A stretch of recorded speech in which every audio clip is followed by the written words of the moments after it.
de la chose. Vous êtes d'en bas, c'est-à-dire vous êtes de ce monde. Au contraire, moi, je ne suis pas d'en bas, je suis d'en haut. Je ne suis pas de ce monde, je suis du ciel. Parce que l'opposé du monde, c'est le ciel. Je suis du ciel, vous, vous êtes du monde. Je suis d'en haut, vous, vous êtes d'en bas. Quel problème y a-t-il, monsieur? Le problème est à ce niveau de Jean, chapitre 8, au verset 15. Il va nous faire comprendre le problème est à quel niveau. Il dit, vous jugez selon la chair. Voilà le problème. Vous jugez selon la chair. Moi, je ne juge personne. Je veux, mes frères et sœurs, vous qui nous écoutez, que vous compreniez la quintessence de ce que nous avions dit la fois passée sur la queue. Sur la queue, il dit, vous êtes de ce monde. Permettez-moi d'abord un peu d'aller dessus. Vous êtes de ce monde. Moi, je ne suis pas de ce monde. Vous êtes d'en bas. Moi, je ne suis pas d'en bas. Qu'est-ce qu'il y a comme problème, Monsieur Jésus? Si toi, tu es d'en haut, si nous sommes d'en bas, quel est le problème? Le problème est que ceux qui sont d'en bas, ceux qui sont du monde, ils jugent selon la chair. Amen. Ils jugent selon la chair. Leur entendement, toute leur conception, c'est sur la chair. C'est selon la chair. C'est concernant la chair. C'est à partir de la chair. Est-ce que vous comprenez ça très très bien? Ceux qui sont en bas, ceux qui sont d'en bas, leur manière de concevoir les choses, c'est la chair. Maintenant, il explique bien le monde, là.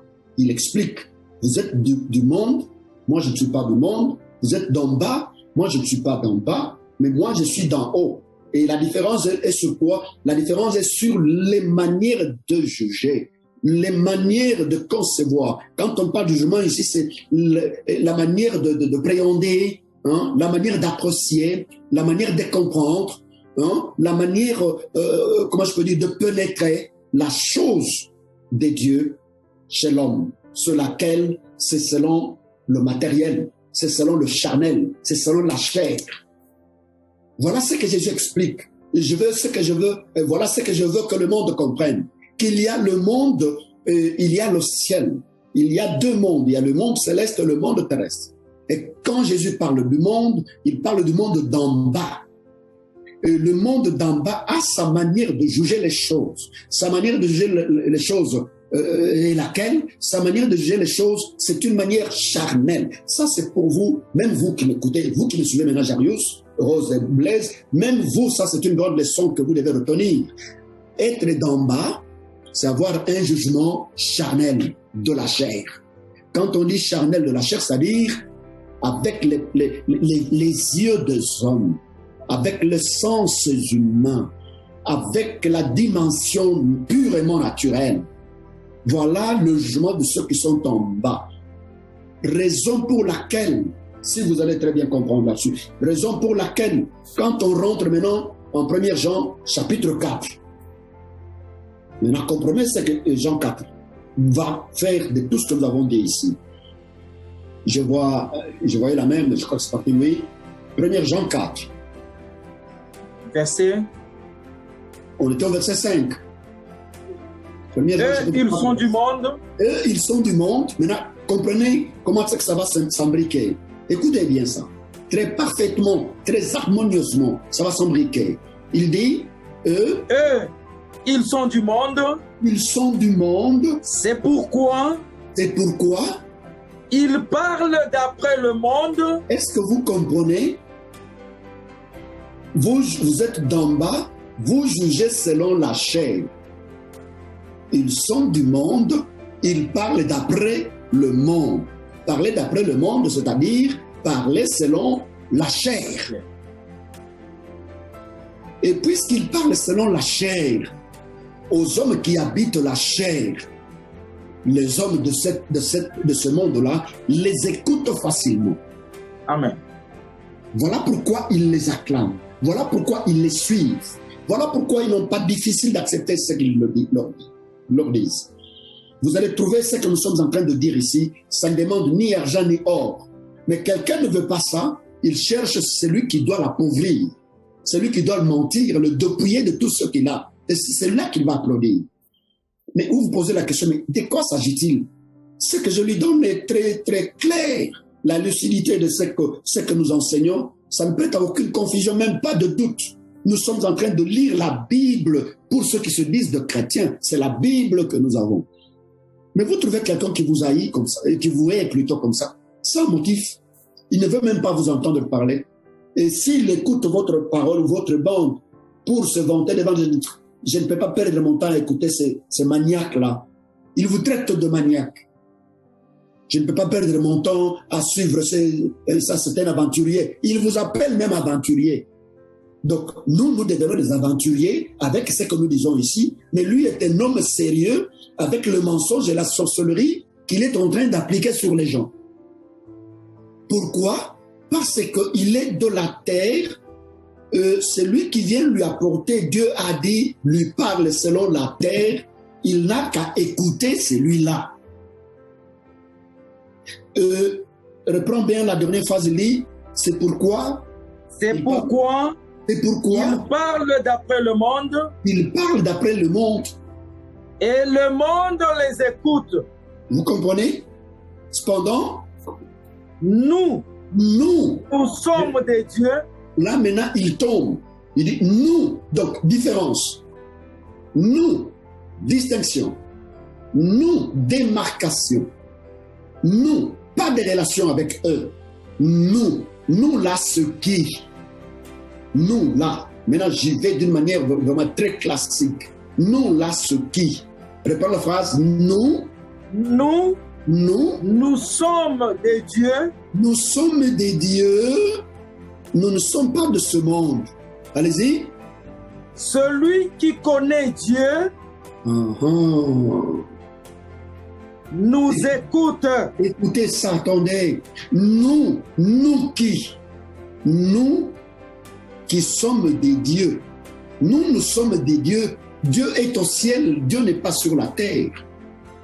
Nous sommes des dieux. Dieu est en haut, Dieu n'est pas en bas. Oui, frère, je vois à votre doigt. Oui, je reviens toujours sur ma question sur le pasteur qui s'est confessé. Au lieu de revenir, attendez que je termine alors le souffle. Non, mais toujours, c'est la même question toujours, parce que vous êtes en train d'avancer et puis on va oublier la question. C'est à savoir que ce monsieur est venu se confesser. Il a dit publiquement que lui, ce qu'il faisait, c'était mauvais. C'était pas de Dieu. Maintenant, est-ce que ce monsieur, c'était sa façon de dire que Dieu n'est plus avec lui, ou bien est-ce que sa confession va lui permettre maintenant de faire son métier, d'être prophète comme il est, sans punissement? Ça veut dire que Dieu l'a pardonné. Je m'excuse vraiment de n'avoir pas vraiment touché à cette dimension-là de question. Écoutez, mon frère, eux, je me répète d'abord, eux, ils sont d'où? Du monde. Ils parlent d'après le monde et le monde les écoute. Oui. Mais nous sommes des dieux. Dieu habite où? Le ciel. C'est lui qui connaît Dieu. C'est lui qui connaît Dieu. Il nous écoute. Vous comprenez? Qui connaît Dieu comment? Jean chapitre 4, à son verset 24. Il nous dit, Dieu, vous pouvez le lire, tant mieux. Jean chapitre 4, verset 24. Oui. Dieu est esprit. Dieu est esprit. Nous l'avions étudié dans les dieux inconnus. Commence à partir du verset 23. Merci. Mais l'heure vient. Oui. Et elle est déjà venue. Où les vrais adorateurs adoreront le Père en esprit et en vérité. Ok. Allez-y. Car ce sont là les adorateurs que le Père demande. Dieu est esprit. Et il faut que ceux qui l'adorent en esprit et en vérité. Amen. Amen. Donc, Dieu est esprit. l'heure vient où les véritables adorateurs approuvés par lui vont l'adorer. De quelle manière? En esprit. Ils vont l'adorer en esprit. Pourquoi? Parce que Dieu est esprit. Maintenant, écoutez bien la chose. Puisque Dieu est esprit, Jean dit, il n'y a que celui qui connaît Dieu, il n'y a que ceux qui connaissent Dieu qui peuvent nous écouter, c'est-à-dire ceux qui connaissent que Dieu n'est pas matière. Ceux qui connaissent que Dieu est esprit, ils vont nous écouter parce que ce que nous allons dire n'est pas de la terre. Ce qui est de la terre a un jugement de la chair. Vous êtes d'en bas, vous jugez selon la chair. Tandis que ceux qui sont d'en haut, ils doivent juger au contraire selon l'esprit, puisqu'ils connaissent Dieu. Ici, ceux qui vous apportent un véritable culte doivent être des gens qui connaissent Dieu. Et quiconque connaît Dieu ne peut pas encore vous vautrer, ne peut pas encore vous enliser, ne peut pas encore vous plonger dans la boue de donner, voilà l'habillement, voilà la bénédiction. Jamais, parce qu'ils connaissent Dieu. Ils ne peuvent pas vous remettre encore dans ce culte de il est là-bas, allons le chercher là-bas, offrez ceci. Ces gens-là ne connaissent pas Dieu. Toute personne qui te parle encore de Dieu a dit, donnez ceci, c'est en dormant comme ceci. Ces gens-là ne connaissent pas Dieu. Je dis, ces gens-là ne connaissent pas Dieu. J'insiste pourquoi. Votre question dit que il sait confesser. Oui. Il a très bien fait, il sait confesser. Gloire au Seigneur. Mais cela n'est pas suffisant. Puisque tu as fait tout cela, et que tu te rends compte que j'ai mal fait, tu te réponds, très bien. Mais maintenant, connaître Dieu, c'est une autre chose. Voilà ce que Jésus dit à qui? En Matthieu chapitre 19, ce qu'il dit au jeune homme riche. Hein? Il lui dit, Seigneur, dis-moi, qu'est-ce qu'il faut pour entrer dans le royaume des cieux? Oh, mais ne vole pas, ne tue pas, ne fais pas ceci, cela. Hein? Vous y êtes? Chapitre 19 de Matthieu. Oui. Hein? Verset 20, commençons à partir de 20, puisque c'est du déjà connu. Verset 21, et descendons un peu. Merci. Oui. Le jeune homme lui dit, oui. J'ai observé toutes ces choses. Quelles choses? Que me manque-t-il? Quelles choses? Que me manque-t-il encore? Attendez, Blaise. Ne vole pas, ne tue pas, ne fais pas ceci. C'est facile. C'est facile de dire aux gens que oui, frère, je reconnais que nous avons trompé la population. Oui, chers amis, nous savons que dans notre manière de parler, en vous demandant des offrandes de dîmes, nous vous avons filouté. C'est facile de reconnaître cela, de dire voilà, maintenant nous prenons la décision de ne plus vous mentir, nous nous confessons devant Dieu. C'est ce que ce jeune homme me dit. Jésus dit, moi, qu'est-ce qu'il faut pour entrer dans le royaume des cieux? Jésus lui dit, il ne faut plus continuer à dire aux gens ça, il ne faut plus continuer comme... Mais tout ce que tu dis là, je l'ai observé. Qu'est-ce qui me reste encore? Lui dit Jésus. Sa réponse est laquelle? Allez-y. Jésus lui dit, ok. Si tu veux être parfait, si tu veux être parfait, va, vends ce que tu possèdes, vends tout ce que tu as comme bien, vends tout ce que tu as comme bien, donne-le aux pauvres, donne-le aux pauvres, et tu auras un trésor dans le ciel. Puis, viens et suis-moi. Écoutez ça.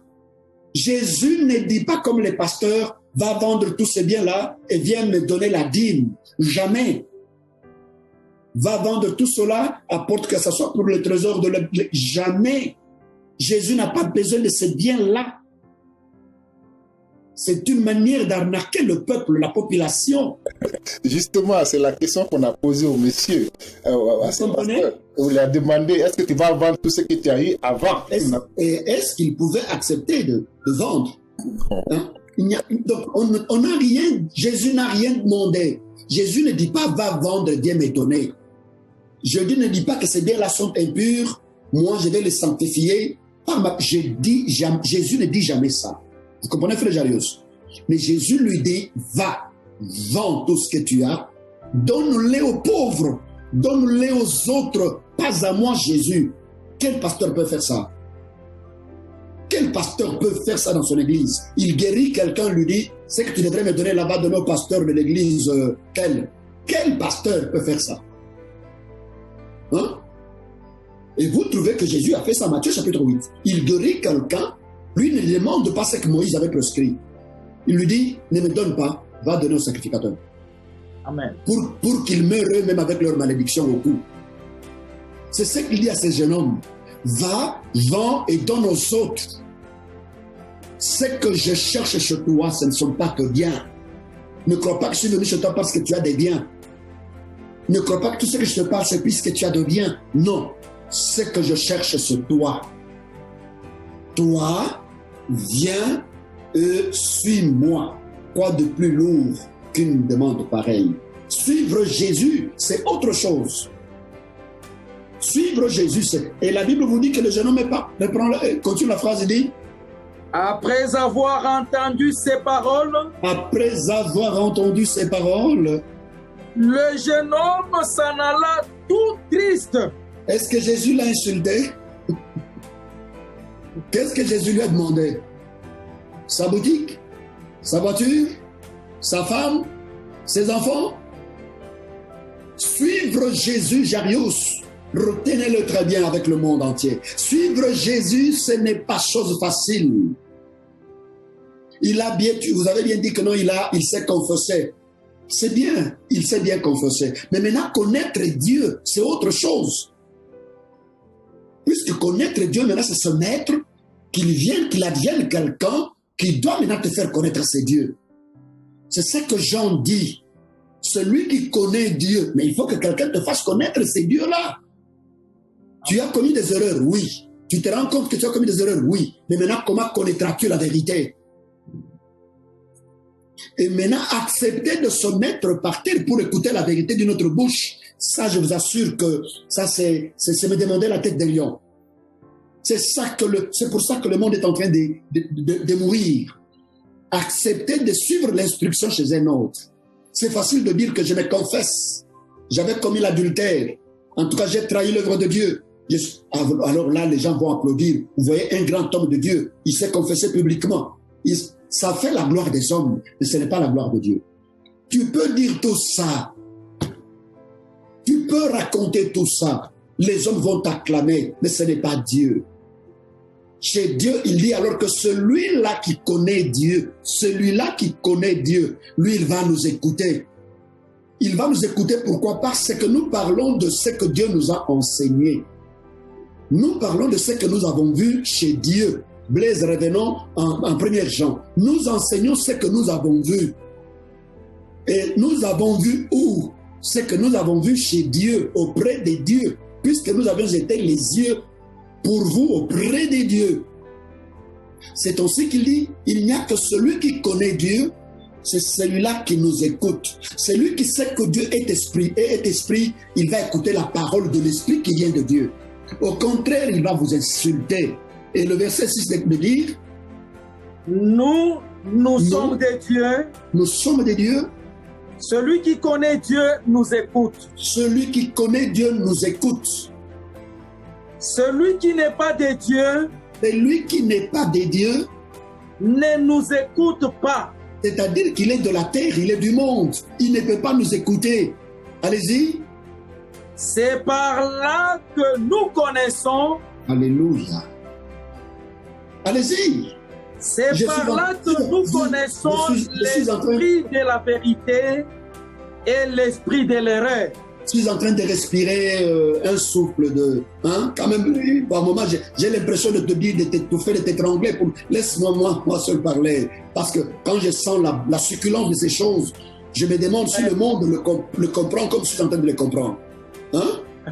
Jarius se dit, ok, mais il ne sait pas crier Amen. Amen. Alléluia. Je ne sais pas si vous comprenez comme je comprends. Je ne veux pas distraire l'audience.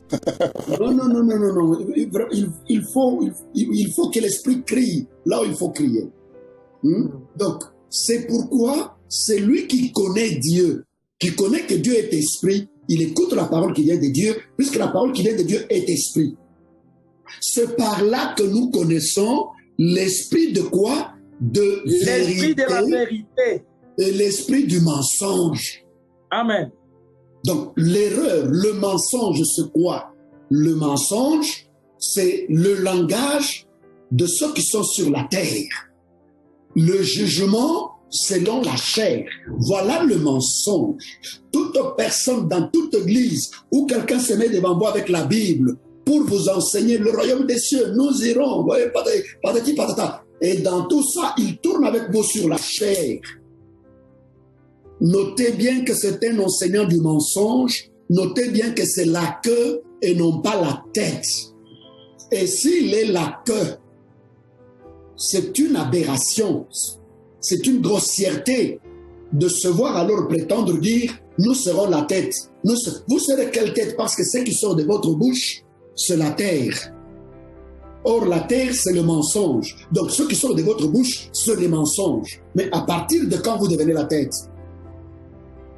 Ne peut devenir la tête que celui qui a des yeux, qui voit, qui regarde, qui parle avec Dieu et qui ramène aux gens ce que Dieu a dit. Devant cette éventualité, vous comprenez maintenant qu'est-ce que c'est que le mensonge. Le mensonge, c'est ces jugements de la chair. C'est ces jugements des hommes. C'est cette compréhension, cette appréciation des choses des hommes, selon la dimension des hommes. La sœur avait une question, je peux lui laisser poser. Donc, avec cette réalité, c'est par là maintenant que vient la confusion. La confusion de quoi? Du Romains chapitre 1er. La sœur peut parler avant que nous fassions, un bond. Entre-temps, vous cherchez Romains chapitre 1er, disais-je. Romains 1, verset 21 et verset 25.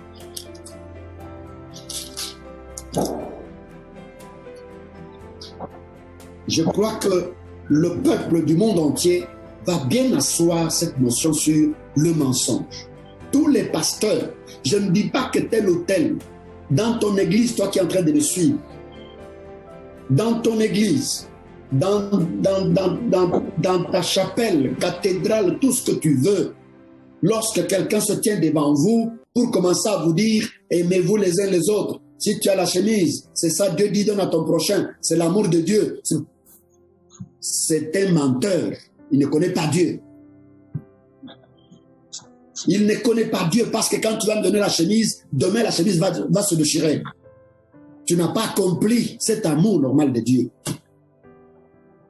Donne-moi la chemise et donne-moi ce qui est plus que la chemise. Accomplis la volonté de Dieu. Vous voyez, vous comprenez? C'est pour ça que la sœur, oui, votre question sur laquelle? Rose a une question. Oui, ma question c'est sur les pasteurs et les prophètes qui se répandent. Voulez-vous nous dire que quand ils se répandent, ils ne doivent plus continuer à faire le travail qu'ils faisaient? C'est une question que vous aurez dû poser, ou que vous devriez poser à la fin. Okay. C'est ce que je suis en train de dire ici, peut-être parce que vous n'avez pas bien suivi. C'est ce que je viens de dire ici. Ce n'est pas question de se repentir, c'est quoi? C'est reconnaître ce mal. Reconnaître ce mal et abandonner. Et abandonner, autrement dit, tourner de direction. Maintenant, quand vous avez abandonné, vous restez là où vous êtes. Vous allez connaître la vérité comment? Non, parce qu'on connaissait la vérité, mais on a dérouté un peu. On n'a pas connu parce que les pasteurs, on croit qu'ils ont eu l'appel de Dieu. Ils ont été appelés. Les vrais qui ont eu l'appel de Dieu sur eux, et à un temps, peut-être à cause d'une influence mauvaise, ils ont adopté une manière de prêcher qui n'est pas de Dieu. Leur tête a été voilée. Oui, quand ils sont voilés. Et puis après un temps, ils reconnaissent que ça c'est faux. Et il continue le chemin en embrassant la Ma vérité. sœur, je vous dis ceci, retenez-le une fois pour toutes. Ok. Vous aviez et vous continuez à nager dans votre erreur de toujours croire qu'il y a eu des gens qui ont été éclairés ou il y a des gens qui ont été de vrais pasteurs. Oui. Vous avez beaucoup d'estime encore pour eux. Je vous dis qu'ils n'ont jamais été des pasteurs. Vous avez appelé des pasteurs ceux qui n'étaient pas pasteurs. Si vous en connaissez un, citez-le moi en comparaison de ce que je vous ai enseigné du moins jusque-là. Citez-moi un.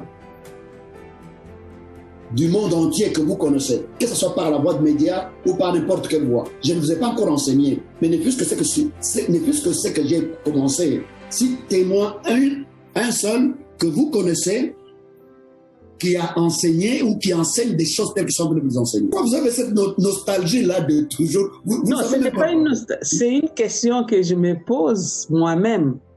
Parce vous que avez appelé des pasteurs. Vous avez appelé des pasteurs ceux qui n'étaient pas pasteurs. Puisque celui qui connaît la vérité que je suis en train de vous enseigner ici, la vérité des dieux, il ne mourra pas, il ne mourra plus, et il ne peut plus jamais mourir. Ça veut dire que c'était les chrétiens seulement, ou bien... Ce ne sont même pas des chrétiens. Mais papa, pour l'avant qu'on vous connaisse, on était chrétiens quand même. Ma soeur, je ne sais pas avant moi, ni après moi, ni pendant que je suis là, je ne sais pas ce que Dieu a fait des hommes dans le monde. Mais tout ce que je sais est que jusque-là, du moins par là où moi j'ai marché, il n'y a que des farceurs que je rencontre. Que ce soit à la télé, que ce soit à la radio, que ce soit dans le monde naturel, jusque-là, ce ne sont que des que. Jusque-là.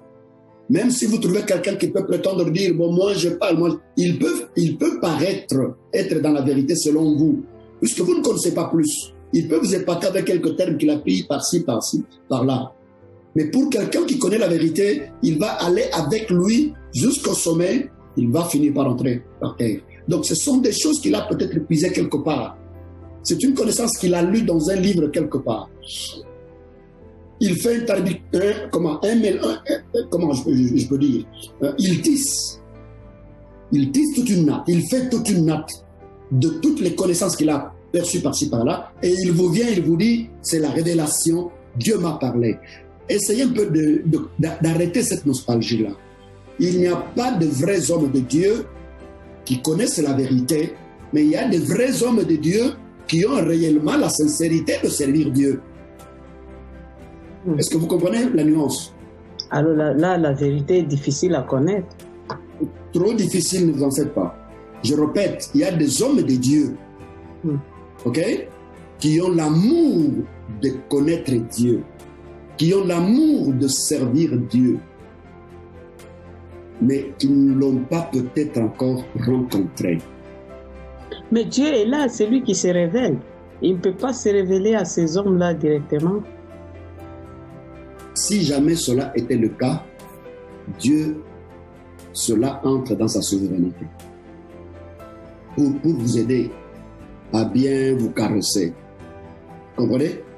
Dieu peut se révéler facilement à eux. Je me demande pourquoi ne l'a-t-il pas fait encore jusque-là? Il nous laisse en train de souffrir comme ça. Une petite question de curiosité. Non, mais que ça ne soit pas une question qui nous sort du sujet. Non, ça ne nous sort pas du sujet. Oui. C'est une question que je vous pose à vous directement. Oui. Est-ce que il vous est déjà arrivé de reconnaître un homme de Dieu, le vrai? Mais ça sort du sujet? Non, parce que c'est la vérité. On est en train de parler Je vais vous répondre par j'en ai rencontré plusieurs. Ok. Ok? Là, ça va, hein? Là, auquel vous êtes... Oui, là, ça quand même, parce que ça serait mystérieux, ça. Si vous savez, jamais. je vais vous dire une chose. Vous savez, Jésus est avec ses disciples. Jairus est en train de dormir. Donc, Jésus est avec ses disciples. Comprenez? Les disciples sont partis quelque part et ils reviennent pour lui dire, Seigneur, nous avons trouvé quelqu'un en train de chasser les démons en ton nom. Au nom de qui? Au nom de Jésus. Vous connaissez quand même ce chapitre-là. Oui.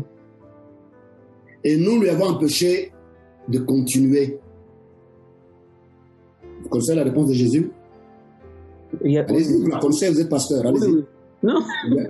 Il a dit Jésus quoi? a dit il faut les laisser. Vous comprenez? Oui. Maintenant, je vous pose la question, comme vous connaissez le chapitre. Jésus lui a dit, laissez-le. S'il parle de nous, il est le nôtre. Ok? Oui. Maintenant, quand vous descendez un peu bas, Jésus dit, c'est lui qui n'est pas avec moi et contre moi. C'est lui qui n'assemble pas avec moi, disperse. Oui. Vous connaissez ça aussi? Oui. C'est lui qui n'est pas avec moi et contre moi. Celui-là qu'on a trouvé là, il est avec lui ou bien il n'est pas avec lui? Celui qu'on a trouvé là-bas, de l'autre côté de l'avenue, il est avec lui ou il n'est pas avec lui? Non, physiquement, il n'était pas. Spirituellement, il était avec lui parce qu'il chassait en son nom. Mais vous commencez maintenant à aller dans le spirituel. Je dis, oh non, il n'était pas avec lui. Il est contre lui ou bien pour lui? Mais parce qu'il parlait, il mentionnait quand même son nom, il était pour lui. La deuxième question, laissez-le, c'est votre frère. Mais quand il continue, il dit, je suis la porte.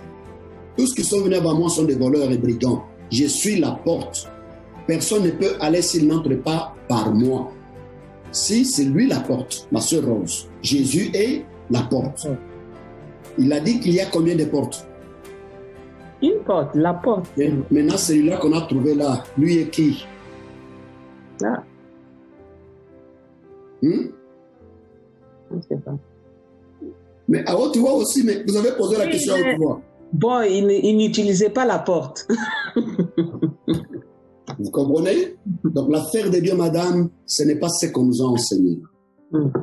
Donc vous voulez que je vous dise comme Jésus, laissez-le, c'est notre frère. C'est comme ça que je vous réponds. J'ai rencontré plusieurs hommes de Dieu. Très bien, évoluons. Mais ce qui compte, c'est, je me réponds, ok, maintenant je me mets et je cherche à connaître la vérité. Ça ne sert à rien de gagner tout le monde si l'on perd son âme.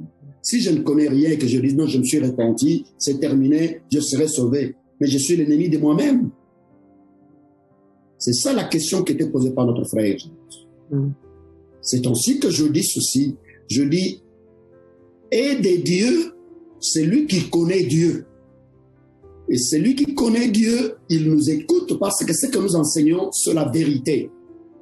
C'est lui qui connaît Dieu. S'il existe, comme vous le dites là, même s'il est n'importe où, il va nous écouter. Et nous allons l'écouter. Nous allons nous embrasser parce que nous parlons d'un même Dieu, nous parlons un même langage. Il n'y a pas question de se battre. Nous allons nous embrasser. Parce que la question que vous me posez, c'est une question qui doit me créer beaucoup d'inimitié. Beaucoup. Et qui fera même que les gens ne puissent même pas accepter de mettre l'oreille à écouter. Vous entendez la prétention. Il veut dire qu'il est l'unique dans le monde entier. C'est ça le sens de cette question-là. Donc il veut dire qu'il est lui seul, c'est lui seul qui a cette vérité. Et ça va faire que les gens ne mettent plus leur oreille pour écouter ces prétentieux, ces vantards, cet orgueilleux. On va lui donner tous les noms. Mais ce que le monde veut, c'est quoi? C'est que nous disions, nous sommes nombreux. Il y en a d'autres. Là, même vous dites, amen. Bon, vous comprenez? Maintenant, quand vous allez évoluer avec cette matière, quand vous allez bien la comprendre, vous aussi, vous allez vous repentir, comme le pasteur. Vous allez vous repentir de ce que vous êtes en train de dire maintenant. Vous me comprenez? Je vous le promets aussi. Et vous allez me demander pardon de m'avoir fait parler tout ce temps ici, juste sur ça. C'est ainsi que... Frère Paul, je vous remercie pour cette belle réponse. Je sais de quoi je parle. Merci beaucoup. C'est ainsi que, oui, je vois là-bas encore une autre main plutôt. Le frère Blaise qui a une question. Oui. Merci beaucoup, frère Paul, pour m'accorder cette chance de poser la question. Oui. Je viens de suivre un peu par rapport à votre introduction et aussi à la question de la pose. Oui. Vous nous avez fait comprendre que c'est lui, donc c'est-à-dire la queue, le prophète qui est la queue, c'est celui qui enseigne le mensonge. Oui. Donc, ce qui veut dire que donc au départ, il était la tête, Mais parce que quelque part là, il a péché ou bien il est entré dans d'autres choses, il a commencé à enseigner le mensonge, c'est pourquoi on l'appelle que. Mais par rapport à ce que nous avons, ou par rapport à ce que le frère Jairus a dit, c'est lui qui s'est confessé. Il a reconnu qu'il n'avait même pas l'Esprit de Dieu, il a enseigné le mensonge, donc quelque part, au départ, lui n'a même pas l'Esprit de Dieu. Alors on va l'appeler quoi celui-là? On va l'appeler que, parce que c'est lui qui est que, lui était quand même, quelque part, avait l'Esprit de Dieu et il a enseigné. Maintenant, les autres, on va commencer à les appeler comment? Bon, je crois que vous êtes en train de m'assommer tout simplement pour rien, mais voilà la réponse, la bonne réponse. La meilleure des réponses, c'est que vous avez commis des confusions quant à suivre intégralement ce que j'ai voulu dire. Quand j'expliquais que le prophète qui enseigne le mensonge, c'est ça la queue, et que j'ai bondi sur Ésaïe, écoutez-moi ça très bien, et écoutez-moi là-dessus très bien. J'ai bondi sur qui Ésaïe pour dire, puisque le prophète qui enseigne la vérité, il est les yeux du peuple auprès de Dieu.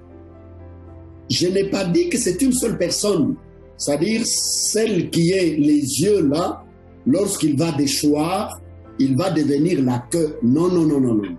Le prophète qui enseigne le mensonge ici, on ne vous dit pas qu'il a été d'abord un vrai prophète.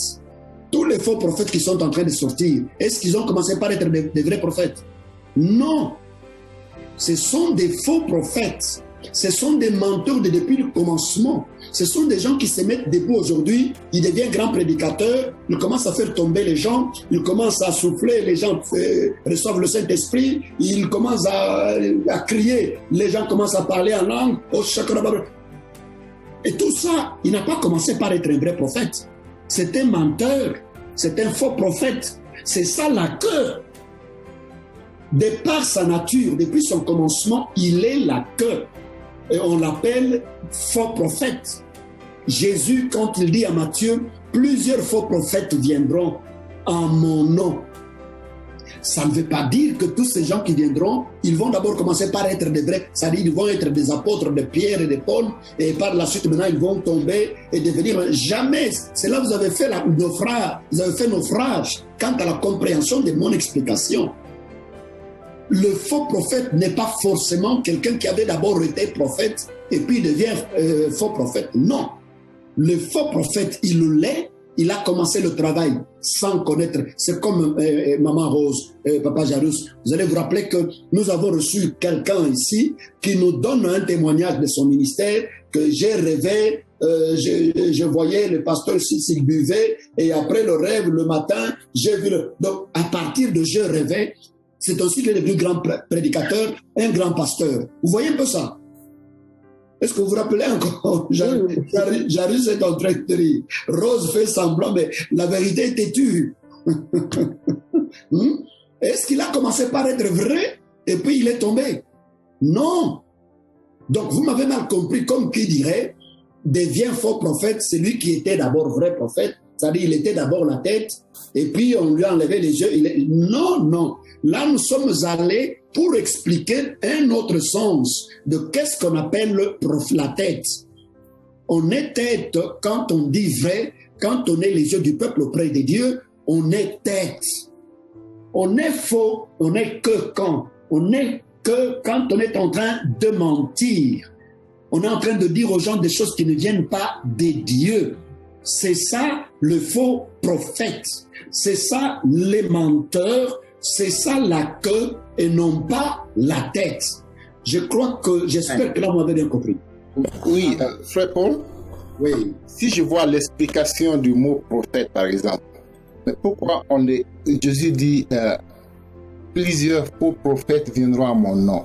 Et puisque ce ne sont pas des prophètes, parce que on dit prophète, c'est une personne considérée comme un enseignant inspiré ou un proclamateur de la volonté de Dieu. Alors, donc, pourquoi on mélange ces gens avec les faux? Je ne sais pas si vous me comprenez. Pourquoi on mélange le nom prophète? Pourquoi on donne le nom prophète à des gens qui ne sont pas prophètes? on ne donne pas les noms prophètes aux gens qui ne sont pas prophètes. Mais ils ne sont pas prophètes puisqu'ils sont déjà faux au départ. Jésus vous dit, plusieurs faux viendront. Et quand vous lisez... Il ne dit pas plusieurs faux prophètes, il dit plusieurs faux. Non, il continue, plusieurs faux Christ. Ah. Plusieurs faux Christ, plusieurs faux prophètes, bien sûr. Quand il dit ça, ce n'est pas lui qui leur donne le nom. Parce qu'il continue, il vous dit, ils vous diront, Christ est ici ou il est là. Ne les suivez pas. Ce sont eux qui viennent, ce sont eux qui s'annoncent, ce sont eux qui s'autoproclament. Je suis prophète, je suis pasteur, Dieu m'a révélé. Quand je dormais, ce sont eux. C'est pour ça que Jésus vous met en garde. Il dit, il y en aura plusieurs qui viendront en mon nom. Mais moi, je ne les ai pas envoyés et ne croyez pas en eux. Mais effectivement, il doit y avoir des faux. Si les vrais sont là, il doit y avoir des faux. Et si les faux sont là, il doit y avoir de vrais. Donc, ce n'est pas Jésus qui les nomme. Ce sont eux-mêmes. Vous voyez, aujourd'hui, on se donne tous les noms possibles. Moi, je suis évangéliste. Moi, je suis apôtre. Moi, je suis prophète. Moi, on se donne toutes les qualités possibles, mais que l'on n'est pas. Voilà le problème. Maintenant, quand on entre sur le champ maintenant du travail, c'est ce que Romain maintenant dit. Qu'est-ce que Romain dit? Je ne sais pas si... Puisque ayant connu Dieu, ils ne l'ont point glorifié comme Dieu et ne lui ont point rendu grâce. Mais ils se sont égarés dans leurs pensées et leur cœur sans intelligence a été plongé dans les ténèbres. Est-ce que vous comprenez? Ayant connu Dieu, ils ne l'ont point glorifié comme Dieu. Comme Dieu. Ils savent que Dieu n'est pas un homme. Ils savent que Dieu a une nature différente de la nôtre. Mais maintenant, pour le servir dans cette dimension-là, non. Eux, ils rechutent sur la terre. Eux, ils changent Dieu en une autre réalité. C'est ce que 25 dit. Alors 25 dit, eux qui ont changé la vérité de Dieu en mensonge. Ils ont changé alors la vérité de Dieu en mensonge. Cette vérité-là, ils la prennent, ils la changent en mensonge. Qu'est-ce que c'est que le mensonge? Vous avez encore l'idée? Le mensonge, c'est d'en bas. Le mensonge, c'est du monde. Maintenant, on vous dit, ils ont changé la vérité de Dieu en quoi? En mensonge. C'est-à-dire, ils ont changé la parole de Dieu, qui était de la nature de Dieu. Ils l'ont transformé en la nature d'un homme. D'ailleurs, la Bible explique, au lieu que moi je me prononce, relis le verset 25. Il dit, eux qui ont changé la vérité de Dieu en mensonge. Ils ont changé la vérité de Dieu en mensonge. Je veux que vous mettiez chaque terme par sa substance. Ils ont changé la vérité de Dieu par le mensonge. La vérité, c'est quoi? C'est par là que nous connaissons l'esprit de vérité et de l'erreur. La vérité, c'est ce qui vient d'en haut.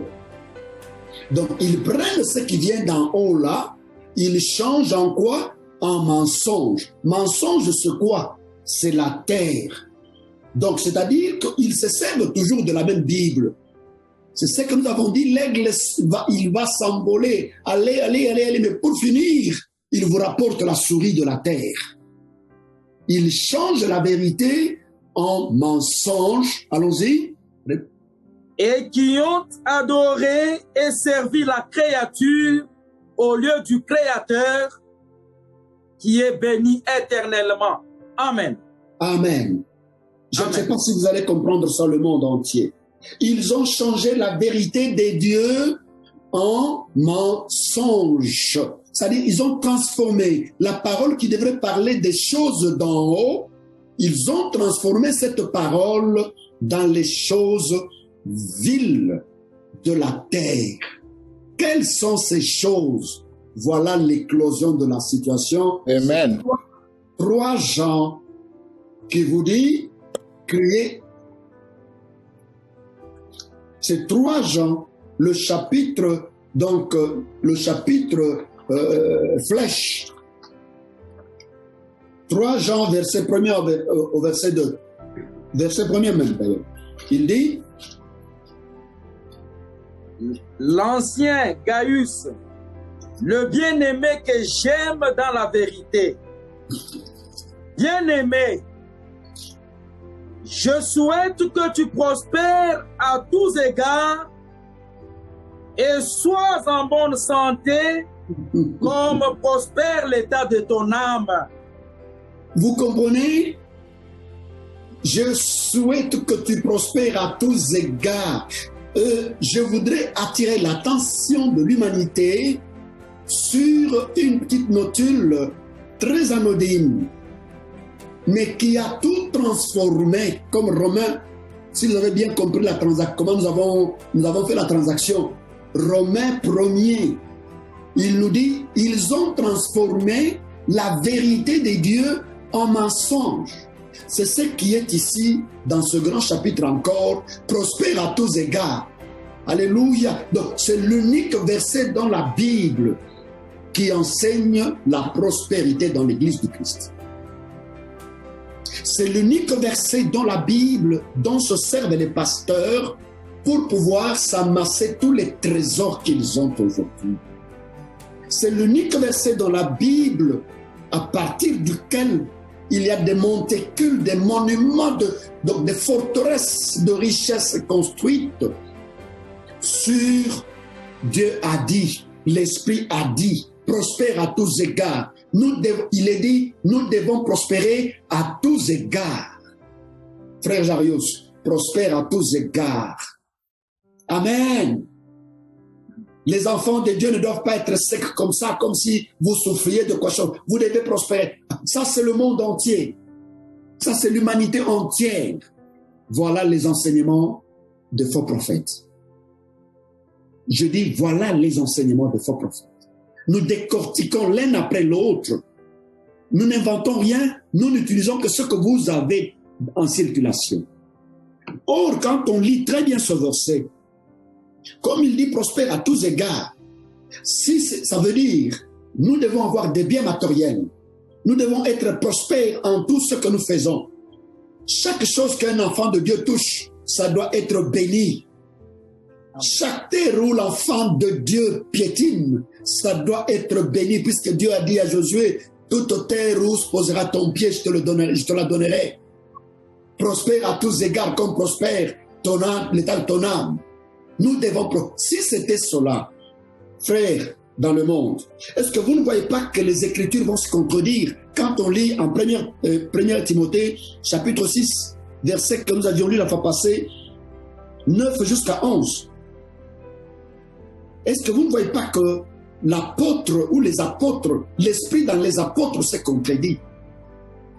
Puisque 1 Timothée nous a dit autre chose, si nous le comparons à ce Jean, selon cet entendement, qu'est-ce qu'il dit? Mais ceux qui veulent s'enrichir, ok, tombent dans la tentation, ok, dans le piège, ok, et dans beaucoup de désirs insensés et pernicieux. Écoutez bien ça. Ceux qui veulent s'enrichir,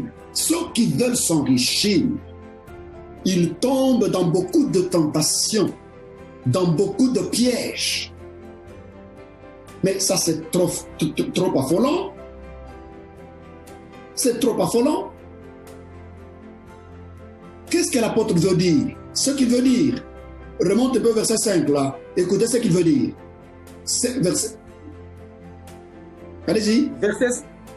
Les vaines discussions donc corrompues d'entendement, privées de la vérité et croyant que la piété est une source de gain. Alléluia. Amen. Les vains discoureurs, les serviteurs de Dieu là, hein? Les serviteurs de Dieu de notre X sœur là-bas, hein, Maman Rose. ce sont de vains discoureurs. La Bible dit qu'ils sont privés de la vérité et ils croient que la piété est une source de gain. Pasteur, mais moi ça ne va pas, ma vie, ma soeur.